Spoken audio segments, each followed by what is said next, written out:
my god. Seriously, you're making my life so difficult.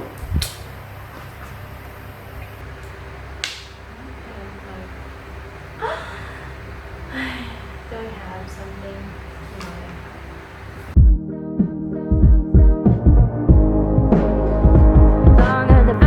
So, gagawin muna natin yung stand ng ating pot. And I have my very old Jinga blocks. Hindi ko na talaga siya nagagamit.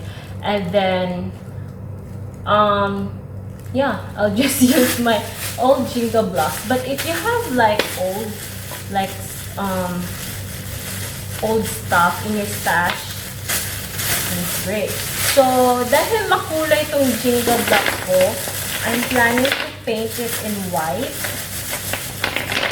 So, I have like 1, 2, 3, 4, 5, 6, 7, 8, 9, 10, 11, 12, 13, 14, 15, 16, 17, 18, 19, 20, 21, 22, 23, 24, 25 Jinga blocks na maliliit. So, I'm going to paint all my Jinga blocks into white para maging maganda yung kulay niya. So, I'm using this, I'm actually using a poster color. It should be like an acrylic color or like the legit paint, but it is too cheap, like 32 baht. So, I'm going to try this first if it will work. Kasi ganito ko lang naman siya ipipaint. So, let's hope that it will work. Oh, this is actually a white. I really love the color. It's so amazing. So, we're gonna paint. Oh my god, I love the color. Even though it's a poster color, but it's very nice. Okay, it works. So, I'm not sure if how will I paint this.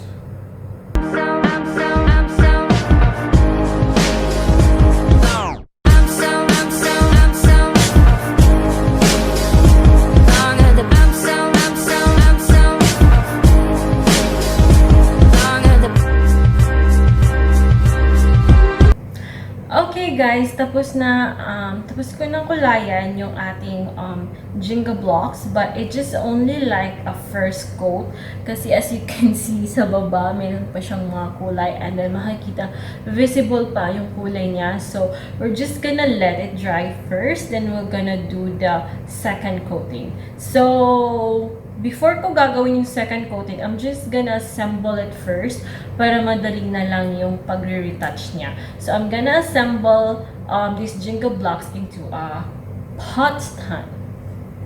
So, let's do this.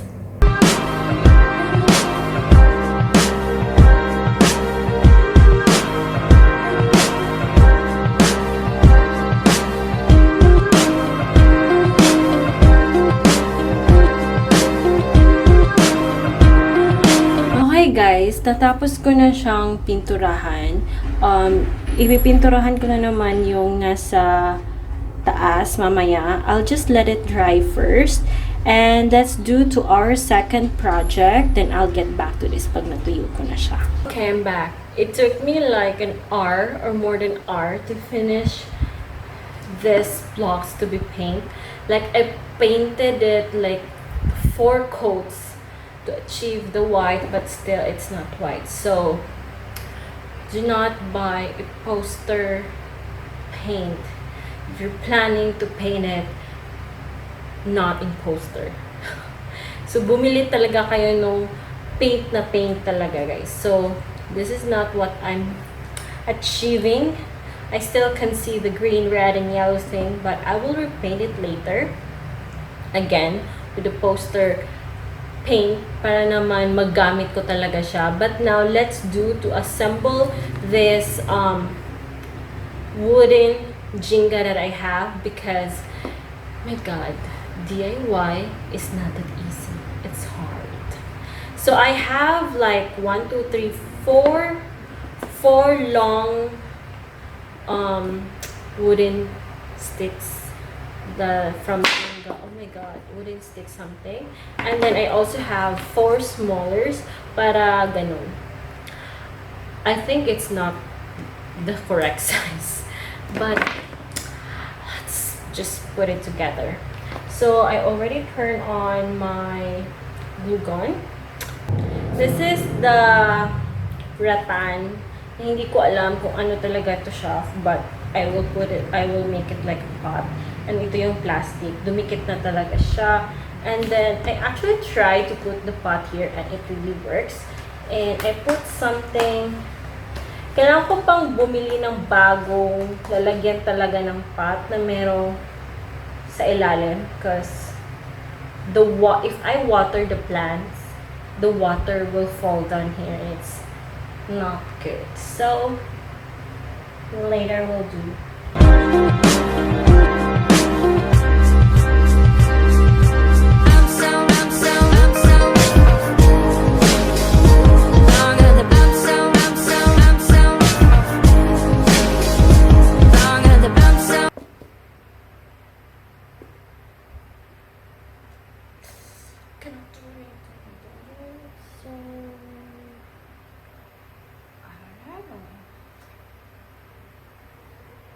Let's try.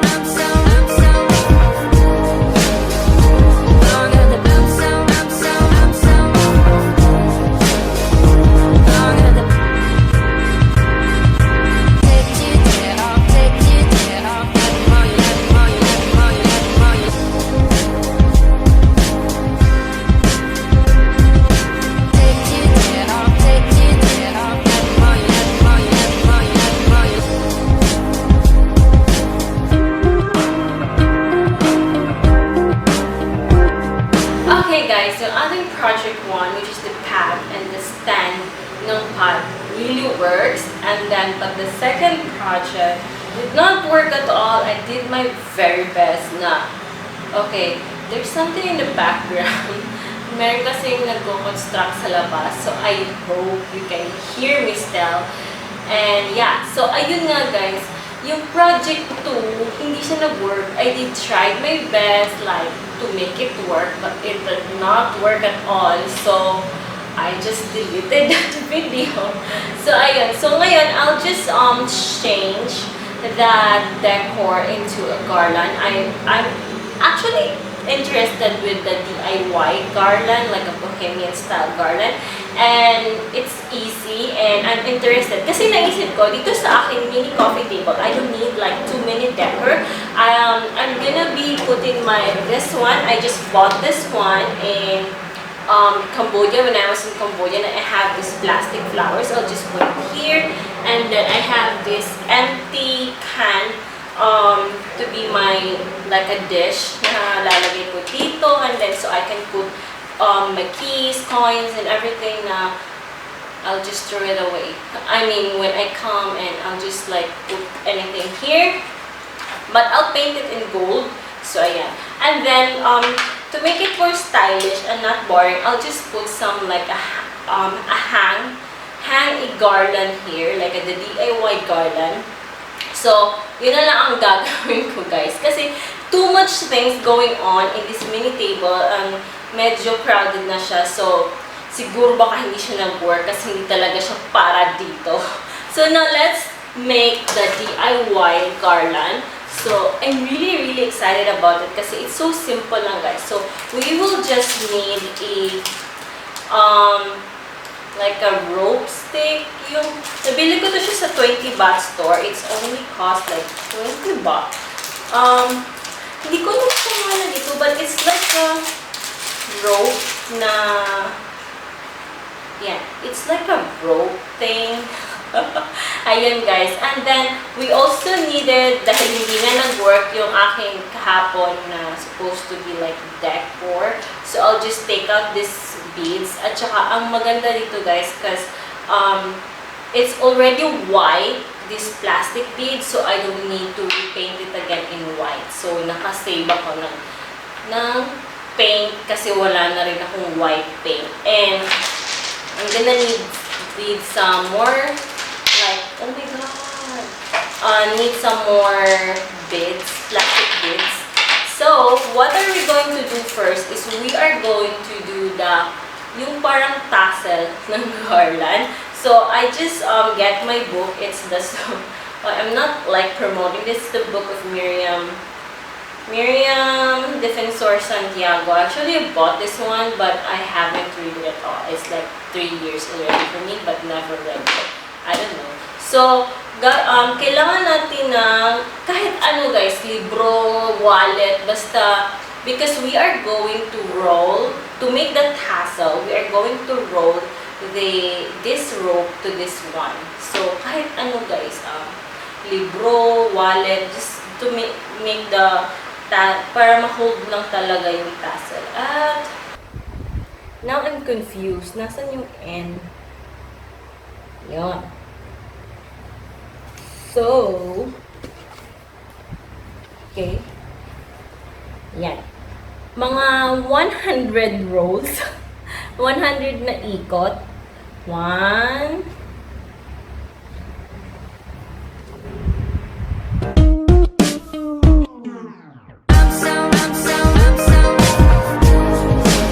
okay guys, parang masyado na siyang makapal. So, ni-roll ko na lang siya ng 30 na ikot. Up to you kasi guys, depende rin yan sa laki ng iyong i-roll na gamit. Sa akin, okay na sa akin itong ganitong kapal. So, I just roll it for 4 times. So, let's cut the end. Yan. After mo makat siya guys, kailangan mo siyang tanggalin ng very carefully sa book. Kasi para hindi mag-ano siya. Hindi siya tawag. Iyan, kasi kailangan natin ng perfect circle na ganito.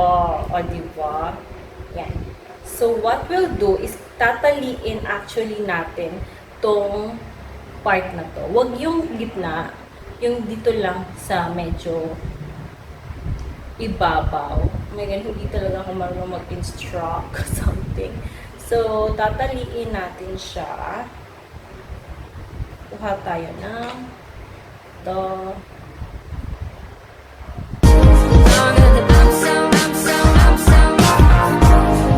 then, let's cut. Na mag-iwan tayo ng konting ganito. Let's cut it. Pasensya na guys, di ako marunong mag-instruct. And then, taliin na naman natin para maging ano talaga siya.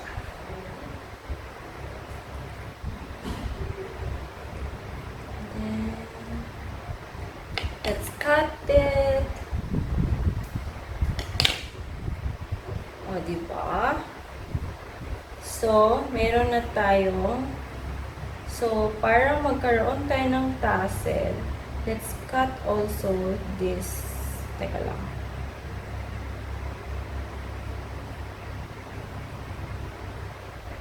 Yan.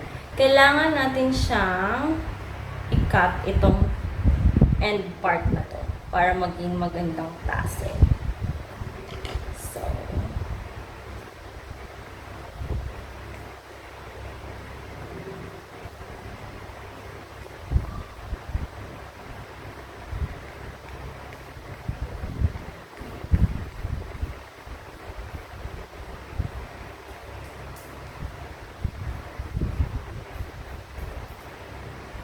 tcharan! O, diba? Ang ganda. So, in-leave ko talaga siya dyan, guys, kasi may gagawin pa tayo dyan. So, meron na tayo. Dalawa ang gagawin natin na ganito, guys. So, gawa pa tayo. Tcharan! Meron na tayo dalawang tassel. So pretty. Ayan. So, gagawin na natin yung garland. So, tatanggalin ko siya. So, bago pa natin gawin yung garland, guys. Kukunin tayo yung isang garland.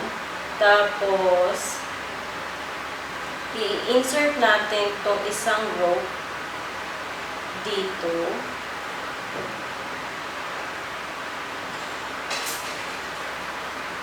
Tapos,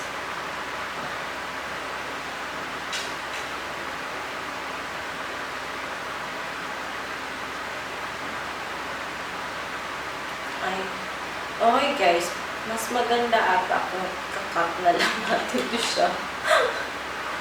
Parang pangit kasi gano'n. Tapos, itatali, ba't siya maluwag? So, itatali natin, magtali tayo na, itali natin yung garland, ang ganito, dalawang tali para secure. So, merong isang nakaiwan na tali. So, okay lang yan. Kasi, ilalagay din natin yung mga beads dito. So, para matago ito siya. So, kailangan lang natin na enough. So, let's measure. Because, ano kasi siya, i-roll ko siya dito. So, mga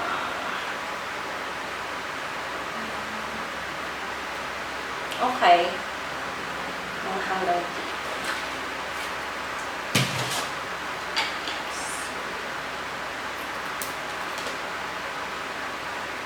So, ganito siya kahaba, guys.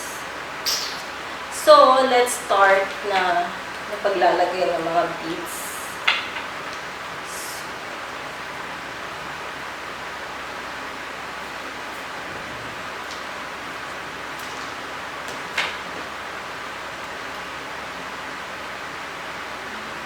Maganda dito guys sa plastic na to kasi puti na siya at hindi na ako mag-paint.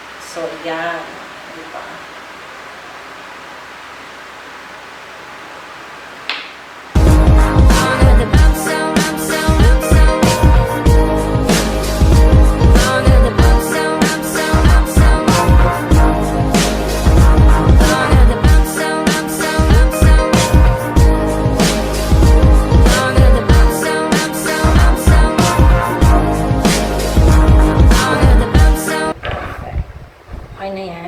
So, itatali na natin siya.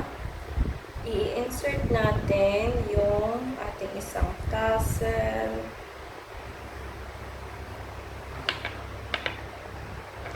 Okay. Putulin na din natin.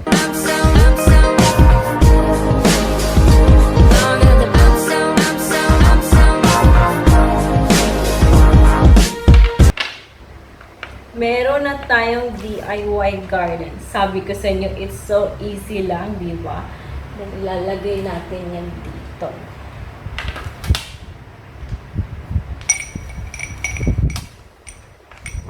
How cute!